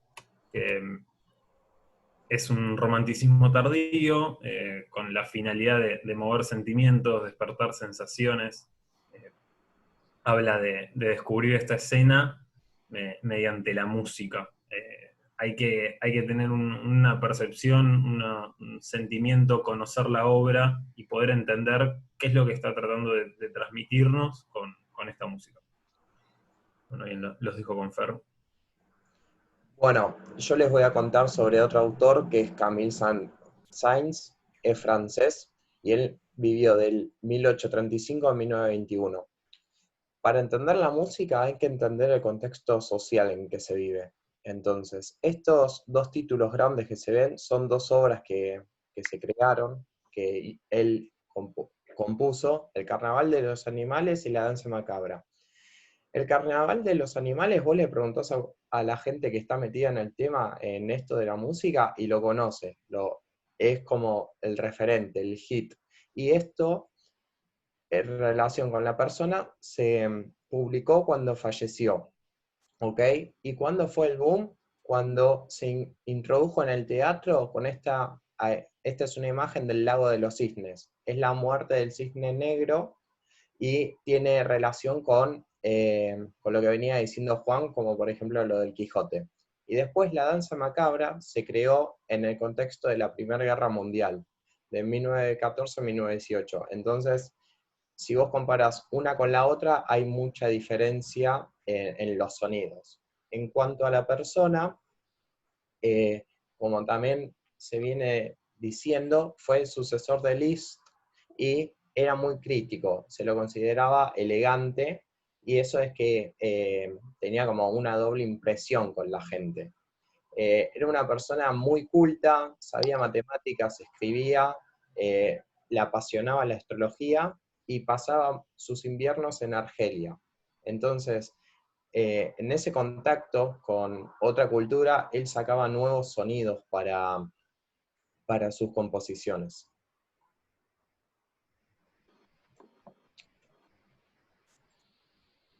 Hola, ¿qué tal? Bueno, acá elegimos hacer una matriz de dinamismo, posicionando a los poemas sinfónicos quizás más en el lado más cerca de la zona de muerte, por las siguientes razones. El eje de diferenciación del percibía, nosotros decidimos conjugarlo como la percepción del común de la gente. Estuvimos preguntando a nuestros allegados, entre nosotros hablando, y la verdad que no es un género conocido, popular, y además de que no es conocido, el otro factor que usamos para hacer la diferenciación es que si no conoces mucho del tema, al ser una composición sinfónica también, cuesta por ahí distinguirlo. O sea, no es que por ahí escuchás un poema sinfónico, digo, si no la tenés clara, y decís, ah, bueno, eso es un poema sinfónico, eso es una sinfonía, y eso es una obertura. O sea, por ahí tiene eso, también se asemeja al representar un género literario, un hecho histórico, o hechos concretos. También encontramos que por ahí se asemejaba mucho a una obertura, que es como la introducción a una ópera, como habían dicho los chicos que dieron sobre ópera, que tiene un relato. Y después en grado de dinamismo lo pusimos también con grado de dinamismo bajo, porque si pueden fijar a la izquierda, todo lo que buscamos y los principales autores y las principales obras, y esta sería la búsqueda de YouTube, cuando pones poemas sinfónicos, los primeros que te aparecen, son todos de hace años, y no es un género que, a ver, en cuanto a lo más conocido y popular, ¿no? Seguramente hay autores nuevos, que haya tenido un gran dinamismo, o que saque, o sea, hayan autores nuevos, súper conocidos, o obras nuevas. De hecho, las obras que se siguen representando son las obras de Strauss, de Liszt, o sea, Tchaikovsky. La que mostramos hace un rato de Quijote era una obra de Strauss. Entonces, nada, por eso decidimos ubicarla donde lo ubicamos, por el bajo nivel de dinamismo y por la diferenciación percibida por el común de la gente, ¿no? Obviamente que si alguien que estudia en un conservatorio probablemente tenga otra percepción, y conozca más y pueda ubicarlo quizás en otra área. Pero bueno, nosotros basándolo en nosotros, que nos tuvimos que poner a investigar porque no conocíamos el género, y nada, por eso lo ubicamos ahí. Bueno, después a modo de conclusión, queremos notar dos cosas. También, en relación con lo que dice Elu, entendemos que este tipo de música se transmite de familia a familia, que no hay una atracción hacia las nuevas generaciones. Por ejemplo, en nuestro ambiente, dentro del grupo, no conocemos a gente que esté metida en este tipo de música. Después, también, lo positivo que tenemos es que con el internet y todos los datos, fíjense que vos googleás y te aparecen estos autores en las plataformas digitales. Creemos que es un gran avance y un buen punto para que se mantenga la esencia. Y hablando con gente que está metida en la música, nos dijeron que el tema de la sensibilidad y el nivel cultural es esencial, porque hay gente que quizás no la entiende este tipo de música y por eso es que no la escucha, y por eso escuchan otro tipo, como la cumbia o el rock, que capaz es más genérico y se puede llegar a escuchar. Queremos hacer foco en eso, de la sensibilidad a la hora de la gente y del nivel cultural, para, como conclusión, de cómo se escucharía esta música y por qué. Ese fue nuestro trabajo, así que espero que les haya gustado. Bueno, muchas gracias. ¿Preguntas, comentarios?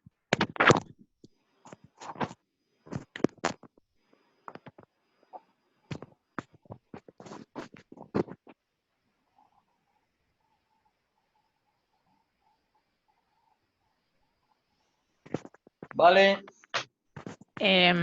Esto que de alguna manera decía Fernando, de cuando uno se pone a investigar cosas que no conoce, ¿no? Digo, por ahí muchos de nosotros del tema sinfonía no conocen. Yo empecé a conocerla hace muchos años con Roberto, cuando yo cursé con Roberto el tema de la dirección de orquesta y demás. Pero me parece que también tiene que ver con esto de, sí, de un poco de la sensibilidad, de empezar a meterse en un terreno que no es el conocido. Pero está bueno que uno cuando no sabe se empiece a preguntar. Por ahí hay gente que sabe un poco más de música, pero ese trabajo de investigación cuando uno no conoce un tema es súper, súper importante. Así que por mi parte, bien, chicos. Bueno, mis comentarios. A mí me pareció buenísimo los autores que tomaron, me parece que son los que había que tomar. Me pareció muy bueno el análisis que hicieron. Así que felicitaciones. El caso de Richard Strauss es un... Hay otro Strauss que no tiene nada que ver con Richard Strauss, que es Johann Strauss, que no hizo poemas sinfónicos, sino que hizo valses y música vienesa, que es austríaco y no alemán. Es un poco anterior a Richard. El caso de Richard es un caso muy particular, y creo que la obra que eligieron está muy buena. Tiene una escena que es las ovejas balando, que las imitan con unos sonidos bastante raros que sacan con instrumentos de viento, y que imitan cómo suenan las ovejas. Bueno, el ataque a los molinos, todas las cosas bastante bien hechas. Y después hizo otros poemas sinfónicos que los llamó sinfonía, como la Sinfonía Alpina, que está muy buena, es toda la subida a los Alpes, con las tormentas y con todas las cosas, con máquinas de viento. Y después el poema que hizo para él. Era un tipo muy difícil, se creía lo máximo, y era un tipo que dirigía una orquesta, era director de orquesta, y casi no miraba a los músicos, y los miraba con mala cara siempre, tenía muy mal carácter.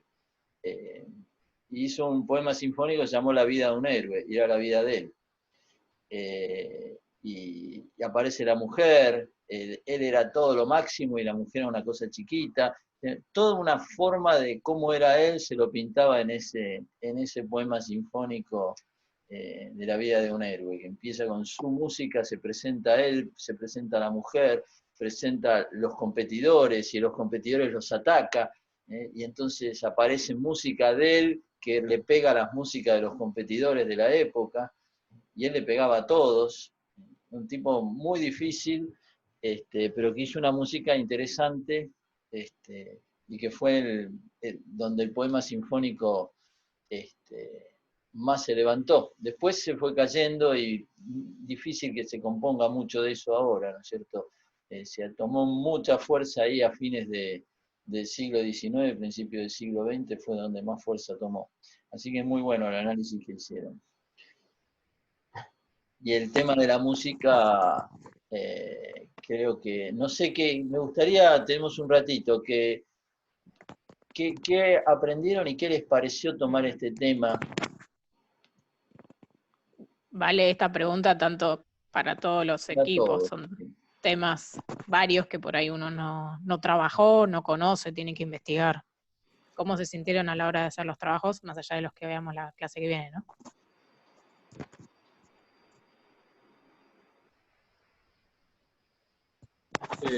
Nosotros todavía no presentamos, pero al hacerlo me pareció que, no sé, al menos para armar matrices y eso, bastante subjetivo el tema. O sea, como que tuvimos bastantes discrepancias, porque también depende si te gusta el género o no, si te gusta el artista o no.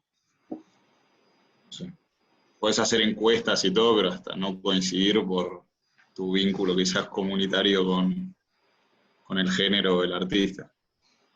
Sí, en ese sentido pasa mucho, no es fácil.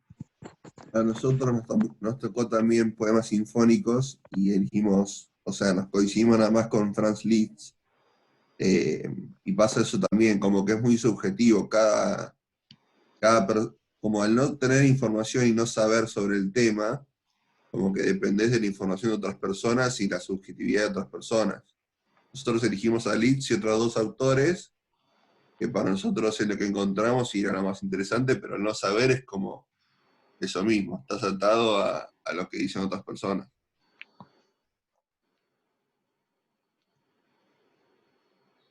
Sí, son trabajos de investigación y hay mucho en la web. Hoy se puede hacer, antes era casi imposible hacer esto porque no existía. Hoy con toda la posibilidad que hay, con YouTube, con la web en sí, con todo, hay montones de posibilidades que aparecen. Muchas cosas que si uno no sabe las pone y empiezan a aparecer y después, bueno, hay que acertar, hay que ver, en un trabajo tan corto, tan rápido, de tan poco tiempo, es difícil. Y aparece la subjetividad como planteaba Santi o cualquiera de ustedes, no sé. Y por ahí los temas de tango y folclore es lo que uno por ahí tiene un poco más de oído de ciertos autores, de ciertos compositores. ¿Qué pasó con los grupos que tuvieron esos temas? A mí se me hizo complicado por la cantidad de información que teníamos del tango. En realidad están los cantautores, los que compusieron, los que se destacaron en un instrumento, entonces como que todos hicieron un punto de disrupción y se nos hizo difícil acotarlo en decidir, bueno, vamos a elegir un cantante que hizo una disrupción como Carlos Gardel en sí, y después resumir lo demás, pero en sí es que no sabíamos si enfocarnos en cantantes o enfocarnos en los compositores. También estaban los que escribieron la letra, que era otro punto de disrupción. Bastante amplio se nos hizo. Sí, no es fácil, no es fácil. El grupo que presentó tango me pareció bien, lo que eligió está dentro de lo que había que elegir. Sí. No es fácil, no es fácil. Y sobre todo cuando uno no tiene conocimientos previos a veces. ¿Alguien acá en el curso, algo con música y eso? Juan habló del padre, pero alguien que haga. Yo estoy haciendo música, pero es muy, muy nuevo lo que estoy haciendo, así que tampoco tengo tanto conocimiento y es como más dejarme llevar y lo que salga de adentro. Pero está muy bueno con la música en general, es algo que me gusta mucho.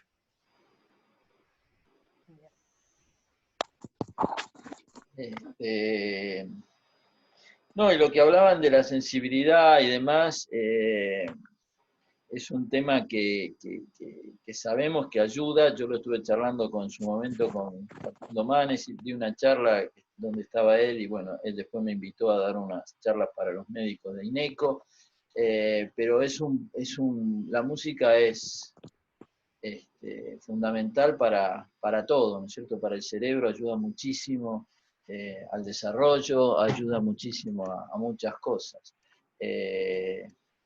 Yo empecé a escuchar música a los 2 años. Mi papá me ponía las sinfonías de Beethoven y jugábamos a adivinar de qué sinfonía era y qué cosa era. O sea, yo me metí desde muy chiquito. Papá fue músico, papá nació en el campo, de padres españoles, y eran 9 hermanos, y después del secundario se vino a Buenos Aires, quería estudiar una carrera diferente, no sé qué, bueno, al final se metió en estudiar música. Estudió música, piano, armonía, composición, ese tipo de cosas, y después el hermano, que era un año más grande que él, había estudiado ingeniería, y ahí apareció la radio por primera vez como una posibilidad de empezar a hacer, y entonces el hermano empezó a fabricar radios, él empezó a venderlas, y en función de eso crearon una empresa. Y bueno, y él empezó a hacer música por otro lado y armó un grupo de jazz, y iban a tocar a distintos lugares. Entonces mezcló las dos cosas y después se dedicó a la empresa, porque empezaron a hacer una empresa grande con eso. Y bueno, y ahí fue, él seguía siempre metido con la música y con lo otro, y así desde chico él me empezó él tocaba todo tipo de música y escuchaba una cosa en la radio y la tocaba en el piano sin la partitura, tenía la posibilidad de esa facilidad, y conocía todos los géneros, con lo cual desde chico me hizo meter en todo, ¿no es cierto?, en la música clásica, como en el folclore, como en el tango, como en el jazz, como en las distintas tipos de música, y en el piano tocaba cualquier cosa, con lo cual yo desde chico empecé a meterme en todo eso y empecé a estudiar piano a los 5 años, que me mataban porque me hacían estudiar piano, teoría, folclore, solfeo, y me daban deberes para escribir música cuando recién empezaba el colegio, así que fue medio tortura, pero bueno, a mí me sirvió para entender un montón de cosas y poder aprender un montón de otras cosas, y bueno, por suerte con eso disfruto la música en todo y me ha ayudado para estudiar y demás. Siempre estudié, leí cosas y escuchando música, depende de los compositores y las cosas, escuchando música para hacer las cosas.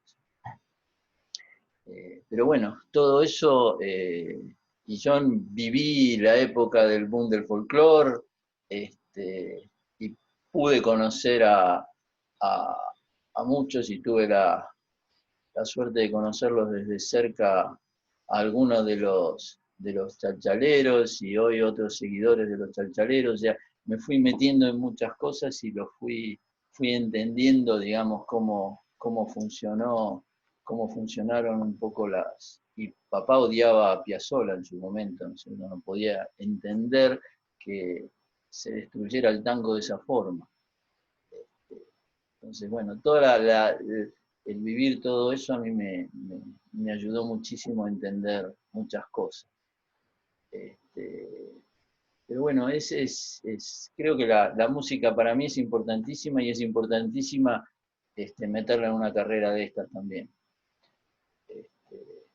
Hay carreras, hay universidades que empiezan a meter todo esto en algunos lugares y bueno, acá tenemos la posibilidad. En el curso de verano de este año intensivo que hicimos, uno de los músicos de la orquesta que tocamos el seminario concierto en noviembre en la facultad, me pidió de participar y participó. Un chico que es venezolano y le encantó meterse de este otro lado, de ver las cosas, siendo un músico chelista y demás.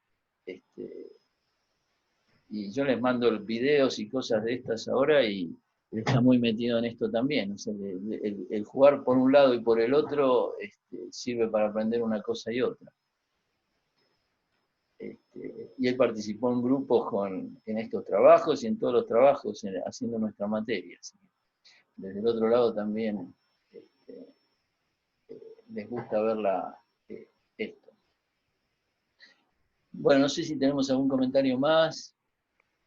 ¿Algunas dudas, algo que haya quedado? ¿Algunas dudas para los que van a seguir exponiendo? Los grupos que quedan, si alguno tiene alguna duda, lo que quieran consultarme. Vale, te quería pasar el autor del grupo Descoronados. A ver, aguardame un minuto que abro el archivito.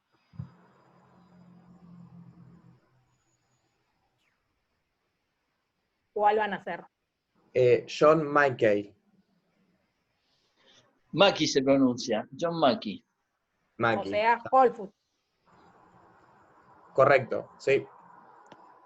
¿Y cuál queda, Valeria? Ya te digo. Vale, ahí les digo. No, Whole Food no puede ser porque ya hay dos grupos. Descoronados tienen que cambiar.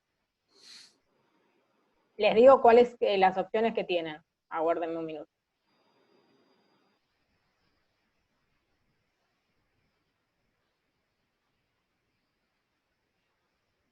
Whole Foods no está como opción.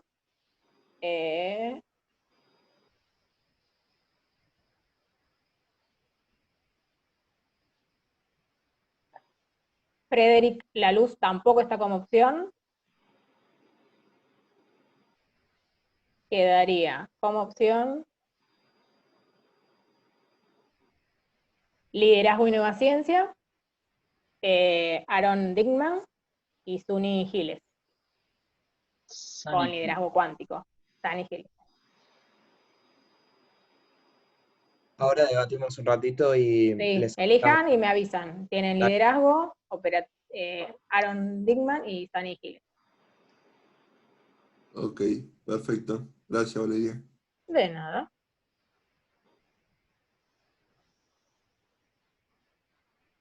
¿Alguna duda más?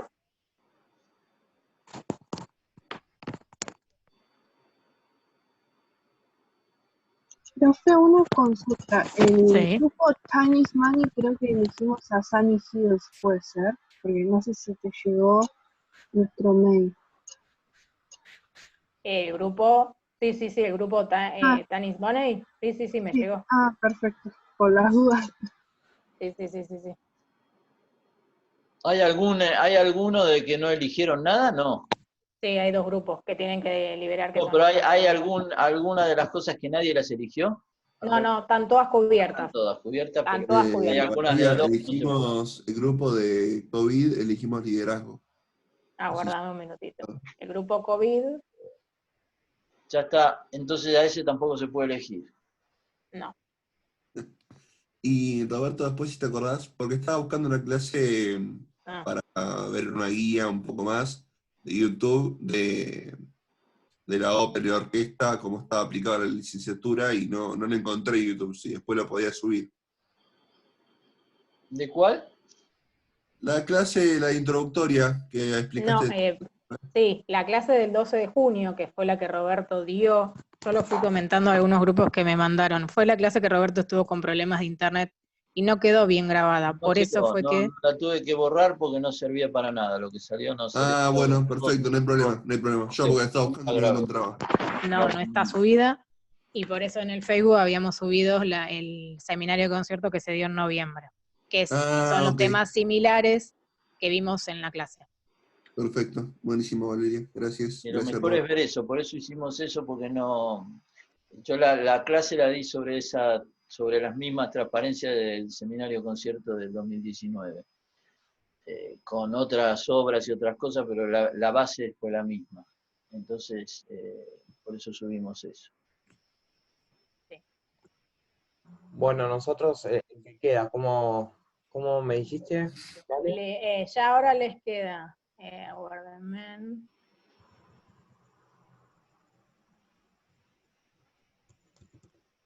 Aaron Dickman y Sunny Giles. Operative System es Aaron Dickman y liderazgo cuántico es Sunny Giles. ¿Ese de liderazgo cuántico no es lo que hace Iván? ¿O son dos cosas distintas? No, son distintas. Iván hace Iván de COVID, que me dijo recién. No, hace de liderazgo y nueva ciencia. Meg Whitley. Okay, el libro que teníamos que leer todos. Este lo tienen que leer todos igual, más allá de que haya dos grupos que los ponen. Yo lo aclaré en el mail igual. Ya con eso igual lo van a tener. Es el libro de la cátedra, que lo leemos como material obligatorio. Como quieren pensarlo, piénsenlo, grupo de coronados, no tengo problema. El de cuántico, vamos nosotros. ¿Liderazgo cuántico? Sí. Sí, está muy bueno, ese libro es uno de los mejores que existe. Perfecto, bien. Entonces sería leer el autor más este libro general leer, ver videos, porque hay mucha Muchos información. de los videos autores. interesantes de Sunny Gilles, Sí. hay videos muy buenos. Las Con eso herramientas. pueden sacar cosas, porque el libro no está disponible, así que por eso, pero todos los conceptos del libro están en los videos. Más de un video, pero están todos. Joya, y explicar los conceptos y una presentación en 20 Aplicarlos a minutos. alguna organización que a ustedes se les ocurra, a cualquiera, explicar el concepto y aplicarlo. Esa es la idea. Está bien. Y sobre este trabajo final último que dicen, ¿se sabe algo? ¿Cómo va a ser? O- Todavía estamos debatiendo con Roberto esta situación. Creo que lo único que estamos seguros es que van a tener aproximadamente media hora de exposición por grupo. Estamos definiendo la metodología y seguramente van a empezar a hacerse ese último trabajo final en la semana del 7 de julio. Eso es lo que estamos previendo. Como van a ser más largas las duraciones de las exposiciones, vamos a necesitar 3 clases aproximadamente. Y en el medio hay un feriado. Ya el martes que viene ya les estamos diciendo cómo sería ese trabajo. Pero seguro es en relación a alguna empresa y demás. Sí, va a tener que ver con el todo aplicado a algo. Sí.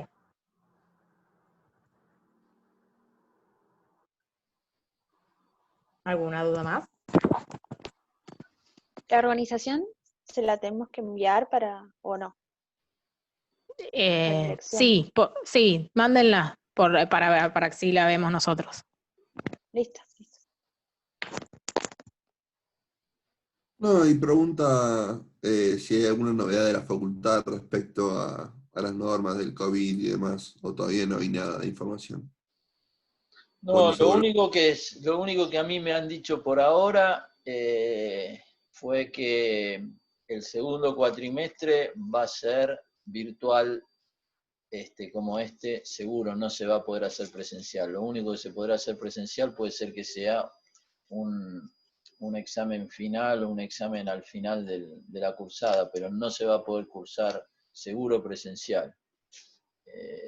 Así que eso es, y va a empezar, teóricamente lo que me dijeron a mí esa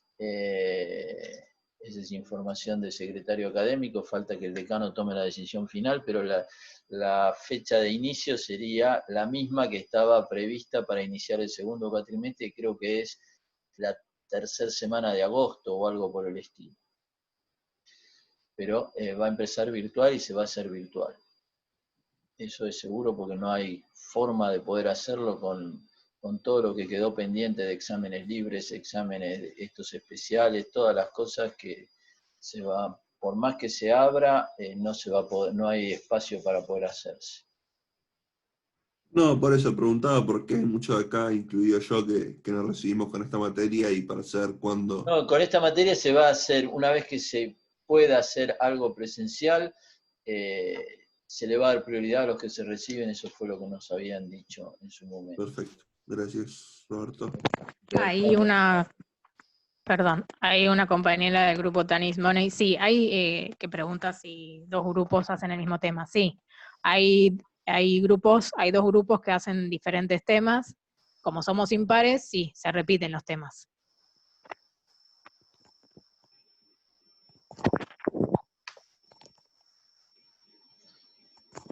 ¿Alguna duda más?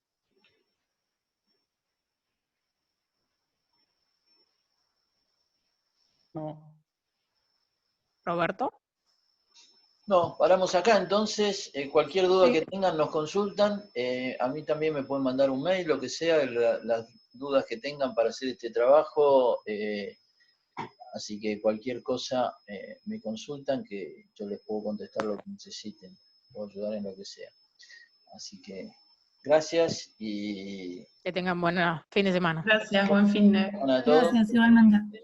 Y nos vemos Buen fin de. Gracias. Buen fin de. Chao, gracias. Gracias.